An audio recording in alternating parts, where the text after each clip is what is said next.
누가복음 14장. 어느 안식일에 예수께서 음식을 잡수시러 바리새파 지도자의 집에 들어가셨다. 마침 그 자리에는 수종병으로 고생하는 사람이 와 있었다.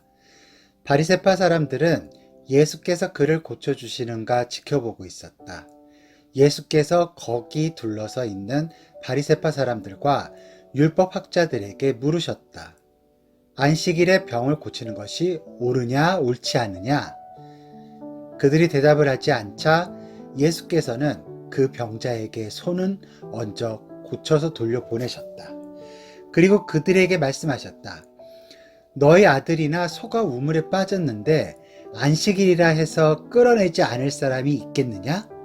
그들은 아무 대답도 못하였다. 예수께서는 초청을 받은 사람들이 저마다 식탁의 윗자리에 앉으려고 하는 것을 눈여겨보시고 나서 그들에게 이렇게 가르치셨다. 너희가 결혼잔치에 초대받아 가거든 윗자리에 앉지 말라. 만일 너희보다 더 귀한 손님이 오면 주인이 그를 데리고 너희가 앉은 자리에 와서 이분에게 자리를 내주시오 하고 말할 것이다. 그러면 너희는 창피를 당하면서 제일 낮은 자리로 내려앉게 될 것이다. 그러므로 맨 끝자리에 가서 앉으라. 그러면 주인이 너희를 보고 친구여, 윗자리가 당신을 위해 마련되어 있습니다 하고 말할 것이다. 그때 너희는 모든 손님들 앞에서 높아지는 것이다. 누구든지 자기 자신을 높이면 낮아질 것이고 자기를 낮추는 사람은 높아질 것이다. 이어서 자기를 초대한 주인에게 말씀하셨다. 내가 점심이나 저녁을 차려놓고 사람을 청하려거든 친구와 형제와 친척과 잘 사는 이웃 사람들을 초대하지 말라. 그들이 다시 너를 초대하여 갚을 것이기 때문이다. 가난한 사람과 병든 사람과 절름발이와 맹인들을 초대하라. 그러면 의인들이 부활할 때에 갚을 수 없는 사람들을 초대한 대가로 하나님께서 너희에게 보상해 주실 것이다. 예수와 함께 식탁에 앉아있던 사람 하나가 이 말씀을 듣고 말하였다. 하나님 나라 잔치 자리에 참석할 수 있는 사람은 정말 행복하겠습니다. 그러자 예수께서 비유를 들어 말씀하셨다. 어떤 사람이 큰 잔치를 마련하고 많은 사람을 초대하였다. 모든 준비가 끝나자 그는 청해놓은 손님들에게 종을 보내어 시간이 되었으니 와달라고 전하게 하였다. 그러나 그들은 모두 못 가겠다고 핑계를 대었다. 한 사람은 방금 밭을 샀는데 가봐야겠으니 못 가겠다고 하였다. 그 다음 사람은 방금 소 5쌍을 샀는데 그것들을 부려보러 가야겠으니 갈 수 없다고 하였다. 또 그 다음 사람은 방금 결혼을 해서 못 가겠다고 하였다. 종이 돌아와서 그들이 말한 대로 주인에게 보고하였다. 그러자 주인은 화가 나서 그 종에게 빨리 시내의 큰 거리와 골목에 나가 거지와 불구자와 절름발이와 맹인들을 데리고 오라고 하였다. 그러고도 아직 자리가 남자 주인이 말하였다. 자, 샛길과 울타리 뒤에 가서 사람을 만나는 대로 데려다가 내 집을 채워라. 내가 진정으로 말한다. 처음에 초대했던 사람들 중에는 내가 준비한 음식을 맛볼 사람이 아무도 없을 것이다. 큰 군중이 따라오자 예수께서 그들을 향해 말씀하셨다. 누구든지 나를 따르고자 하는 사람은 자기 부모나 처자식이나 형제 자매를 사랑하는 것보다 훨씬 더 나를 사랑해야 한다. 아니, 자기 목숨보다도 더 나를 사랑해야 한다. 그렇지 않으면 그는 내 제자가 될 수 없다. 또 누구든지 자기 십자가를 지지 않고 나를 따르는 사람은 내 제자가 될 수 없다. 건물을 지을 때 먼저 견적을 뽑아보고 자기에게 그 비용을 지불할 돈이 충분히 있는가를 검토해보지 않고 건축을 시작할 사람이 있겠느냐? 만약 기초만 서둘러 세워놓고 완성할 힘이 없다면 사람들이 얼마나 비웃겠느냐? 저기 저 사람 좀 보게, 건축을 시작만 해놓고 돈이 바닥이나 저러고 있다네 하고 조롱할 것이다. 또한 어떤 왕이 전쟁 계획을 세울 때에 2만 명의 적군을 1만 명으로 당할 수 있을는지는 먼저 자기 참모들과 앉아서 의논하지 않고 무작정 나갈 수 있겠느냐? 만일 이길 힘이 없다면 적군이 아직 멀리 있을 때 사절단을 보내어 싸우지 말고 잘 지내보자고 화해를 청할 것이다.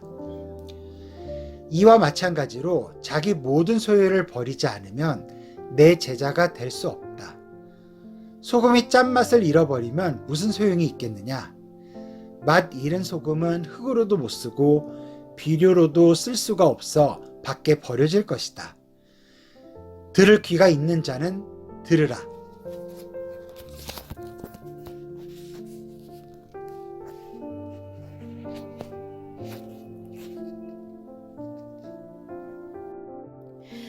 누가복음 15장. 부정직한 세리들과 소문난 죄인들이 가끔 예수의 설교를 들으려고 왔다. 그러면 예수께서는 이런 멸시받는 사람들과 어울려 함께 식사를 하시곤 하였다. 바리새파 사람들과 율법학자들이 이 일을 두고 빈정거렸다. 그러자 예수께서는 비유를 들어 그들에게 말씀하셨다.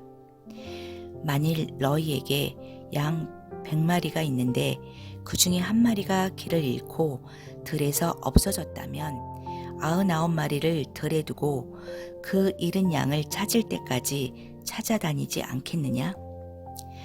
그러다가 찾으면 너희는 기뻐하며 어깨에 메고 집으로 돌아와 친구들과 이웃들을 불러놓고 잃었던 양을 찾은 것이 너무도 기뻐 잔치를 벌일 것이다. 내가 진정으로 말한다. 이와 같이 하늘에서는 길을 잃지 않은 99명보다 길을 잃었던 죄인 한 사람이 하나님께로 돌아오는 것을 더 기뻐한다. 다른 비유를 하나 더 들어보자. 어떤 여자가 10드라크마를 가지고 있었는데 그 중에 하나를 잃어버렸다면 어떻게 하겠느냐? 그 여자는 등불을 켜들고 온 집안을 돌아다니며 그 돈을 찾을 때까지 구석구석 샅샅이 뒤질 것이다. 그러다가 찾으면 그 여자는 친구들과 이웃들을 불러 함께 기쁨을 나눌 것이다. 이와 같이 죄인 한 사람이 회개하면 하나님의 천사들이 기뻐할 것이다. 예수께서 다시 비유로 말씀하셨다. 어떤 사람에게 2 아들이 있었는데 작은 아들이 아버지에게 말하였다. 아버지께서 돌아가실 때까지 기다릴 것 없이 제게 돌아올 몫의 재산을 지금 나누어 주십시오. 그래서 아버지는 재산을 2 아들에게 나누어 주었다. 며칠 후에 작은 아들은 자기 몫을 다 챙겨가지고 먼 지방으로 떠났다. 거기서 술과 여자로 세월을 보내면서 돈을 허비해버렸다. 돈은 이미 다 떨어진 데다 그 지방에 큰 기근이 들어 그는 끼니조차 이을 길이 없었다. 할 수 없이 그는 한 농부를 찾아가서 애원하다시피 하여 돼지를 치게 되었다. 돼지가 먹는 쥐염 열매라도 먹고 싶을 정도로 배가 고팠다. 그러나 그것마저도 넉넉히 주는 사람이 없었다. 그제서야 제정신이 든 그는 이렇게 말하였다. 아버지가 계신 집에는 일꾼들까지도 양식이 풍족하여 먹고도 남는데 여기서 나는 굶어 죽겠구나. 아버지께로 돌아가 이렇게 말씀을 드려봐야겠다. 아버지, 저는 하늘과 아버지께 죄를 지었습니다. 그러니 이제는 아버지의 아들이라고 불릴 자격도 없습니다. 저를 일꾼으로라도 써주십시오. 그래서 그는 아버지 집으로 돌아갔다. 아들이 멀리서 걸어오는 것을 본 아버지는 치근한 마음에 달려가 아들을 끌어안고 입을 맞추었다. 아들이 아버지에게 말하였다. 아버지, 저는 하늘과 아버지께 죄를 지었습니다. 그러니 아버지의 아들이라고 불릴 자격도 없습니다. 그러나 아버지는 종들에게 말하였다. 빨리 집안에서 제일 좋은 옷을 꺼내다가 내 아들에게 입혀라. 그리고 보석 반지를 끼워주고 신을 신겨라. 또 살찐 송아지를 끌어내다가 잡아라.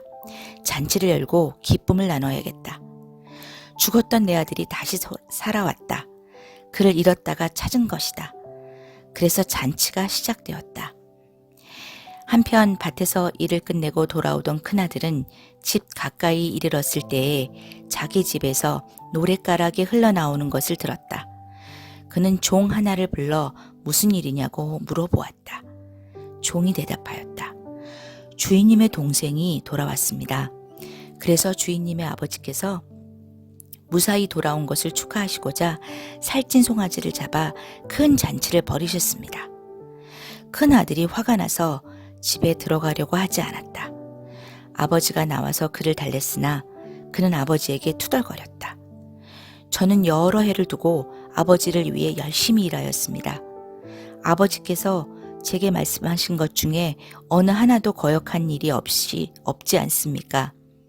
그런데도 지금까지 제게는 친구들과 함께 잔치를 벌이라고 염소 새끼 한 마리 주신 일이 없습니다.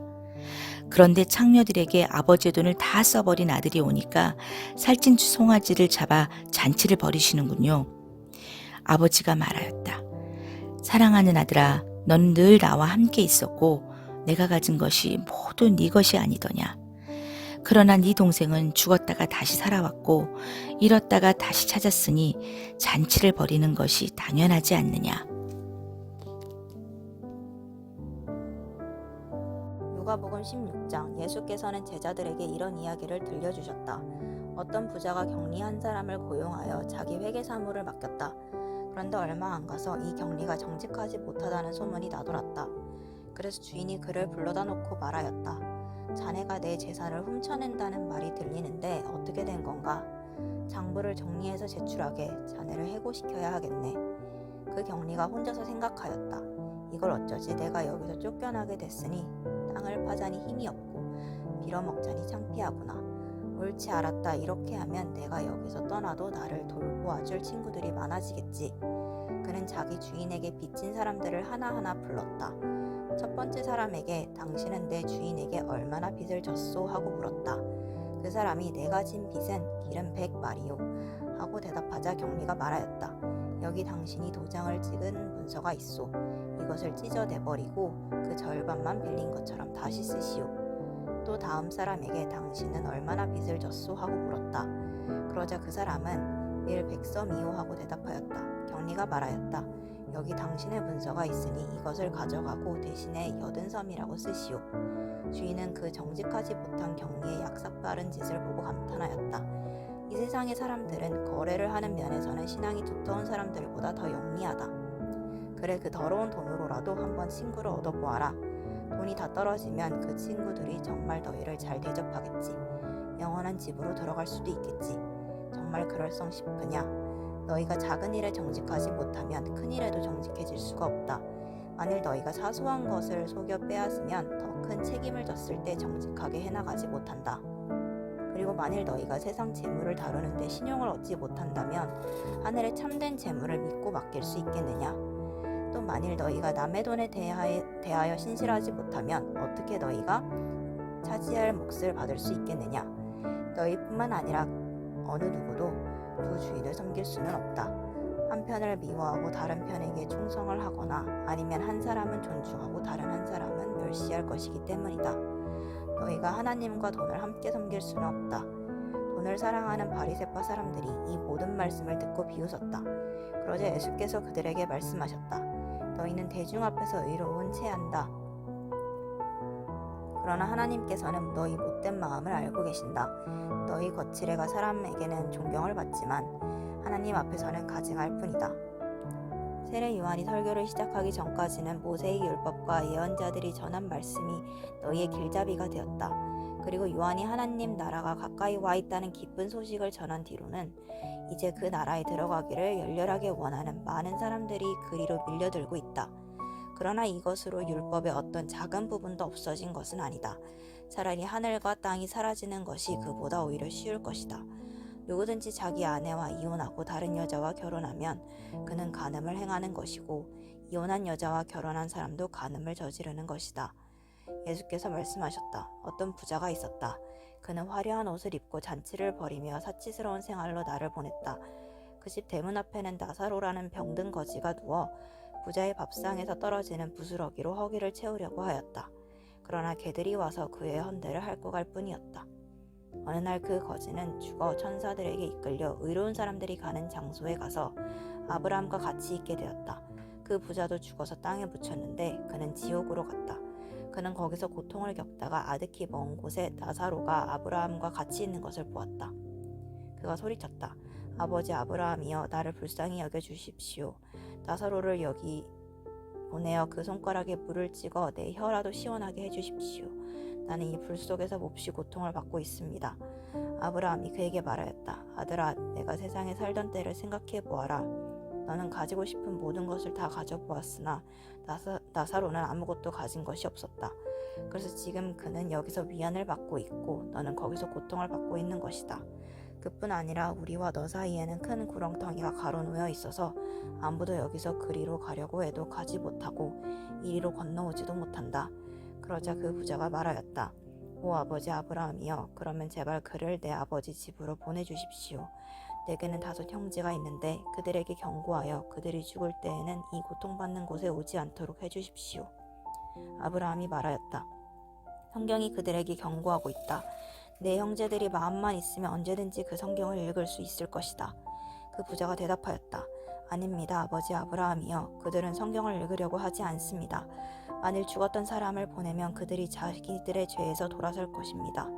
아브라함이 말하였다. 만일 그들이 모세와 예언자들의 말을 듣지 않는다면 죽었던 사람이 일어나서 간다 해도 듣지 않을 것이다. 누가복음 17장. 하루는 예수께서 제자들에게 이렇게 말씀하셨다. 제 유혹이 없을 수는 없겠지만 고의로 남을 죄짓게 하는 사람에게는 불행이 닥칠 것이다. 보잘것없는 사람 하나에게라도 상처를 주어 멸망에 이르는 씨앗이 되게 하는 사람은 차라리 그 목에 연자맷돌을 달고 바다에 빠져 죽는 편이 나을 것이다. 내가 너희에게 경고한다. 네 형제가 죄를 짓거든 꾸짖고 잘못하였다고 하거든 용서하라. 그가 하루에 7번 내게 잘못을 저지르더라도 매번 뉘우치고는 네게 와서 용서를 빌거든 그를 용서하여 주라. 사도들이 주께 말하였다. 저희에게 믿음이 필요합니다. 어떻게 하면 더 큰 믿음을 가질 수 있는지 말씀해 주십시오. 예수께서 말씀하셨다. 너희에게 겨자씨만한 크기의 믿음이라도 있다면 이 뽕나무더러 뿌리째 뽑혀 바다로 옮겨지라 하여도 그대로 될 것이다. 종이 밭을 갈거나 양을 치고 돌아왔다고 해서 그대로 앉아서 먹을 수는 없다. 자기가 먹기 전에 먼저 주인을 위해서 음식을 준비하고 시중을 들어야만 하기 때문이다. 그렇다고 해서 주인이 그에게 특별히 고마워하지도 않는다. 그는 당연히 해야 할 일을 한 것뿐이다. 이와 마찬가지로 너희가 단순히 내 말에 복종한 것을 가지고 너희 자신이 칭찬받을 가치가 있다고 생각해서는 안 된다. 너희는 마땅히 해야 할 의무를 하였기 때문이다. 예수께서 예루살렘을 향하여 여행을 하시는 중에 갈릴리와 사마리아의 경계를 지나가시게 되었다.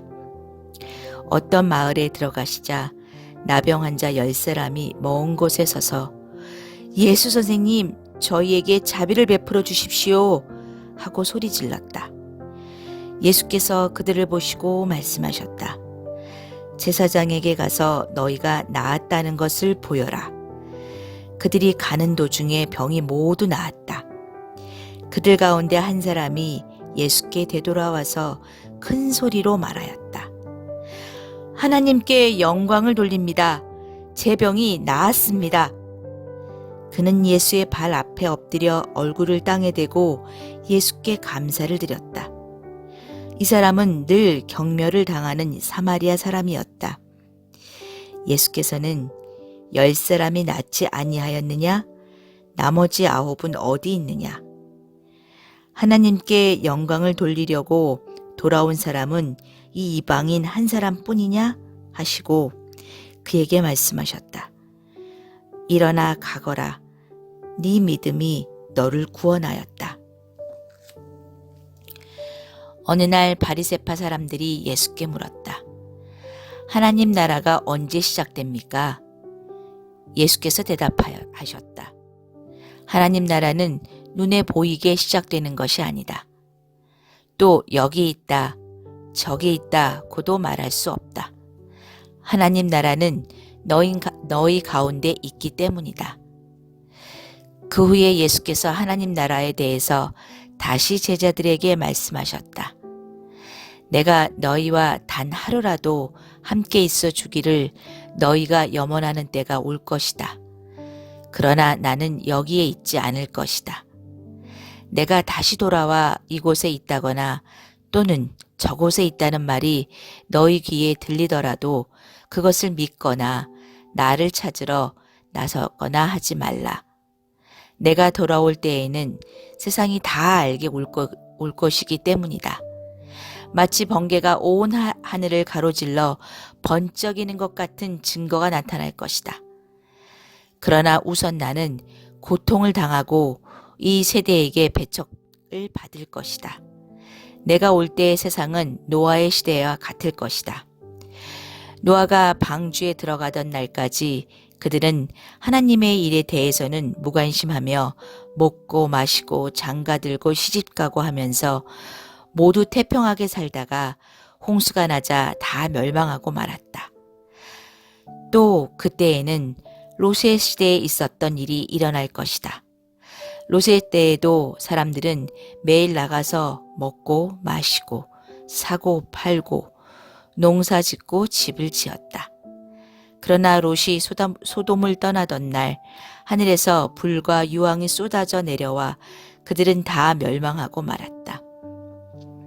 이처럼 내가 다시 올 때에도 사람들은 예나 마찬가지로 자기 일에만 분주하게 지내다가 멸망할 것이다.